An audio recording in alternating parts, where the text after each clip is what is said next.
150 km/h. C'est la vitesse des rafales qui pourraient frapper le littoral aquitain dans moins de 48 heures. Si vous habitez entre Bordeaux et La Rochelle, ce que je vais vous révéler dans les prochaines minutes pourrait changer vos plans pour toute la semaine.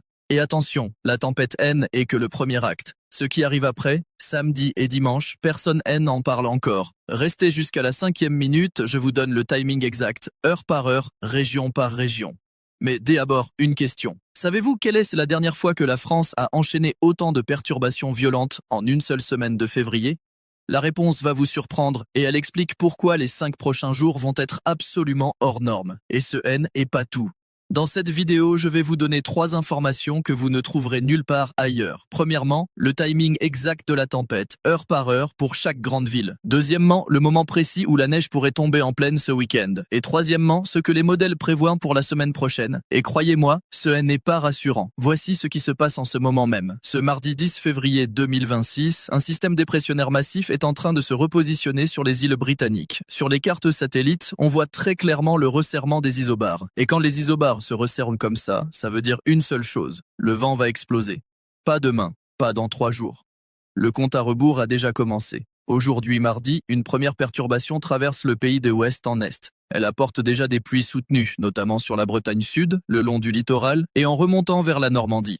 Les cumuls atteignent localement 17 mm sur la Bretagne. Ce N est que l'entrée en matière. Regardons ville par ville ce qui vous attend cet après-midi. Et si votre ville N n'est pas mentionnée, commentez en bas de cette vidéo, je vous répondrai personnellement avec les prévisions pour votre secteur. À Paris et en Île-de-France, le ciel reste couvert toute la journée avec des températures de 11 à 12 degrés. Des averses intermittentes sont possibles. Vent modéré, des rafales de 50 à 60 km/h, rien d'alarmant pour le moment. Profitez-en parce que la suite sera bien différente. À Bordeaux, les températures grimpent entre 12 et 15 degrés avec des pluies régulières dès la fin de matinée. C'est doux, anormalement doux même pour un 10 février. Gardez ce chiffre en tête, 15 degrés, parce que dimanche vous pourriez vous réveiller avec du givre sur votre pare-brise. À Lyon, comptez 9 à 12 degrés sous un ciel uniformément gris. Les averses arrivent en fin d'après-midi. À Marseille et sur la Côte d'Azur, le thermomètre affiche 10 à 14 degrés avec quelques éclaircies passagères, mais ne vous y habituez pas. À Lille et dans les Hauts-de-France, 6 à 8 degrés ce matin, remontez vers 10 à 12 cet après-midi. De l'instabilité avec un risque orageux par endroits.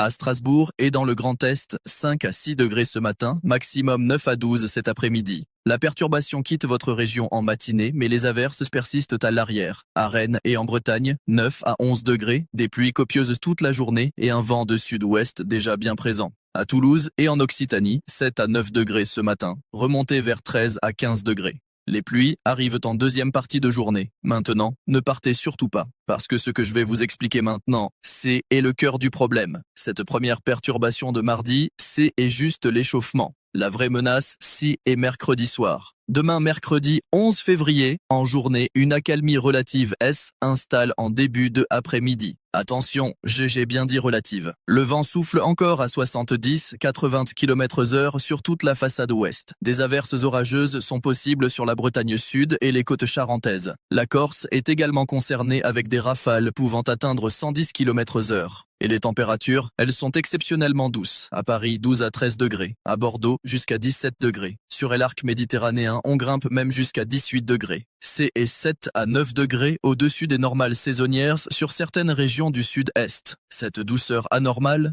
est justement le carburant de ce qui arrive ensuite. Et voici le moment que je vous avais promis. Le timing exact de la tempête, heure par heure.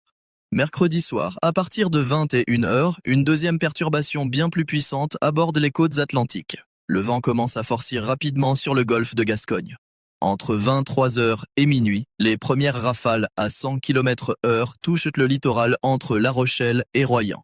Dans la nuit de mercredi à jeudi, entre 1h et 5h du matin, est le pic de la tempête. Les rafales atteignent 110 à 120 km/h sur les côtes charentaises. Sur le littoral aquitain de la Gironde-Hollande, les modèles indiquent des pointes à 130, 140 km/h. Et au large, possiblement encore davantage. Même à l'intérieur des terres, sur le Poitou-Charentes, le sud des Pays de la Loire et le Limousin, les rafales peuvent dépasser les 80, 90 km/h. C'est du jamais vu depuis plusieurs mois. Pour vous donner une idée, à 120 km/h, une rafale peut arracher des branches, renverser des panneaux de signalisation et projeter des objets non fixés à plusieurs mètres. À 140 km/h, on parle de toitures endommagées et d'arbres déracinés. C'est la puissance que les modèles prévoient sur le littoral aquitain. Ce N est pas fini. Vous voyez cette zone D en roulement sur les cartes? C est la signature d'une dépression qui se creuse violemment. Et quand une dépression S enroule comme ça, les pluies deviennent torrentielles. Des cumuls importants sont attendus entre le Poitou-Charentes, le Limousin et le nord du Massif central. La limite pluie-neige se situe autour de 1600 mètres sur les Alpes et 2100 mètres sur les Pyrénées. Les chutes de neige seront significatives en altitude dans les Alpes.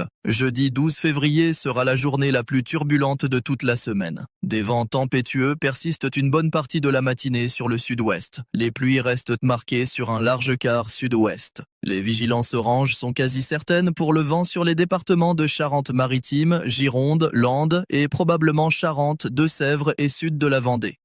Si vous êtes dans ces zones, sécurisez tout ce qui peut s'envoler. Rentrez les objets de jardin. Vérifiez vos volets. Ne prenez pas la route entre mercredi 23h et jeudi 8h si vous pouvez l'éviter. Chargez vos téléphones portables ce soir. Prévoyez des lampes de poche et des bougies, car des coupures d'électricité sont possibles, surtout sur le littoral et dans les zones boisées. Si vous avez des animaux à l'extérieur, rentrez-les dès mercredi après-midi. Ce sont des gestes simples qui peuvent faire toute la différence. Maintenant, je sais que beaucoup d'entre vous se demandent « Est-ce que cette tempête va toucher ma région? Est-ce que je dois vraiment m'inquiéter ?» La réponse dépend entièrement de l'endroit où vous vous trouvez. C'est pour ça que je vous demande de me dire en commentaire votre ville ou votre département. Je lis tous les commentaires et je vous répondrai avec des informations ciblées. Et maintenant, le twist que personne n'a vu venir. Parce que cette tempête, aussi violente soit-elle, elle n'est que le premier chapitre d'un scénario qui va durer tout le week-end. Et ce deuxième chapitre est peut-être encore plus surprenant que le premier. La nature nous réserve un retournement de situation complet. On passe de la douceur printanière au froid hivernal en quelques jours. C'est exactement le genre de situation qui rend la météo si fascinante et si imprévisible.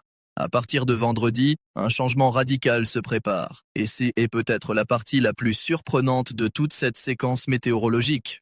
Le flux des ouest qui nous a porté cette douceur exceptionnelle va progressivement basculer au nord. Et avec lui, c'est de l'air froid océanique qui va déferler sur le pays. La température va chuter de façon spectaculaire. En l'espace de 24 heures, certaines régions vont perdre 8 à 10 degrés. La conséquence directe, la limite pluie-neige va s'effondrer. Samedi, elle descend brutalement. Et dimanche matin, attention, des flocons de neige pourraient tomber jusqu'en plaine. Vous avez bien entendu, de la neige en plaine. Les zones les plus concernées se situent entre le nord-est, le massif central et possiblement le nord-ouest du pays. Imaginez, mercredi, vous êtes à 17 degrés à Bordeaux. Dimanche matin, des gelées sont observées sur de nombreuses régions avec du givre sur les pare-brises. Un écart de température absolument spectaculaire en espace de 4 jours. Dimanche matin, justement, le gel fait son retour. Les températures minimales plongent sous zéro sur une large partie du territoire. On parle de -1 à -3 degrés dans les vallées du nord-est et de 0 à -2 degrés en Île-de-France. Sortez les gants et les écharpes. On change complètement de registre par rapport au début de semaine. Et ce N est toujours pas terminé. Vous pensiez que la semaine allait se calmer? Pas du tout. Une nouvelle perturbation arrive dimanche, accompagnée de faibles chutes de neige possibles dans le nord, le centre et le nord-est. Cette perturbation marque le début d'une semaine prochaine qui s'annonce tout aussi agitée, avec des vents fréquents, des pluies abondantes et des températures qui repartent à la hausse, notamment dans la moitié nord. On va passer du gel matinal à la douceur en quelques jours seulement. Le corps humain a du mal à suivre ces montagnes russes thermiques.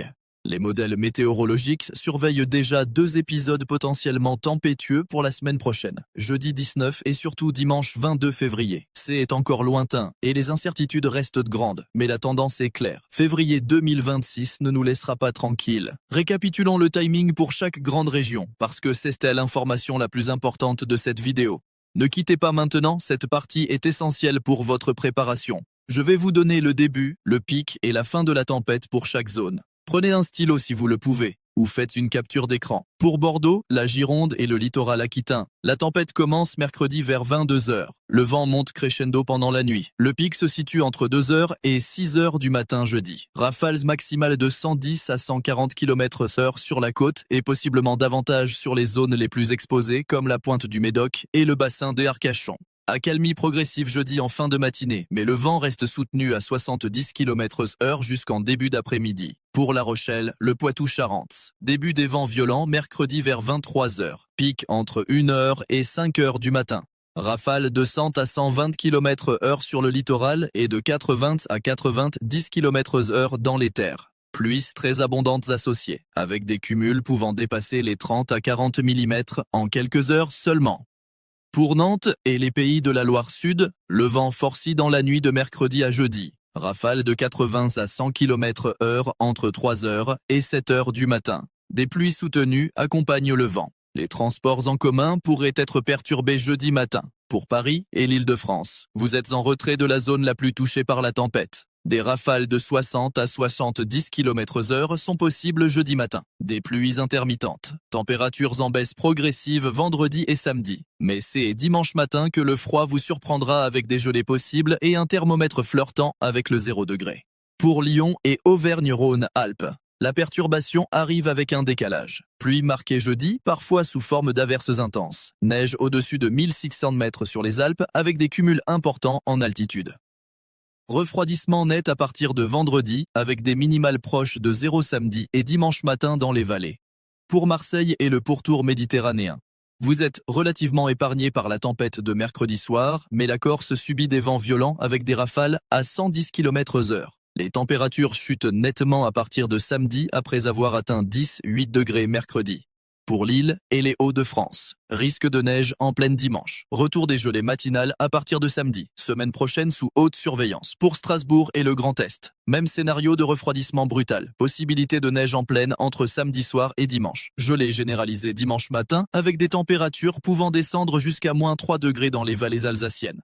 Si vous avez des canalisations exposées, pensez à les protéger. Pour Toulouse et l'Occitanie, des pluies soutenues jeudi. Vent fort sur les zones de relief, notamment les contreforts pyrénéens. Refroidissement progressif, mais moins marqué que dans le nord. La limite pluie-neige descend sur les Pyrénées à partir de vendredi.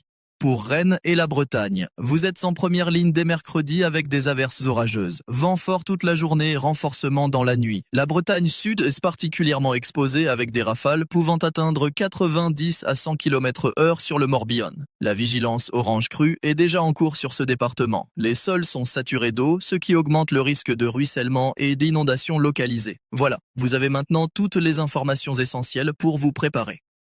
Ce que nous vivons en ce moment, c'est une séquence météorologique remarquable. Plusieurs perturbations très actives qui se succèdent sans répit, un épisode tempétueux majeur dans la nuit de mercredi à jeudi, puis un basculement vers le froid avec de la neige possible jusqu'en pleine dès le week-end. 5 jours d'agitation continue, c'est rare, même pour un mois de février. Chaque jour apporte son lot de surprises et de défis. Restez informés, restez prudents et surtout restez connectés à cette chaîne pour ne rien manquer. J'ai une demande pour vous. Dites-moi en commentaire dans quelle ville ou quelle région vous vous trouvez.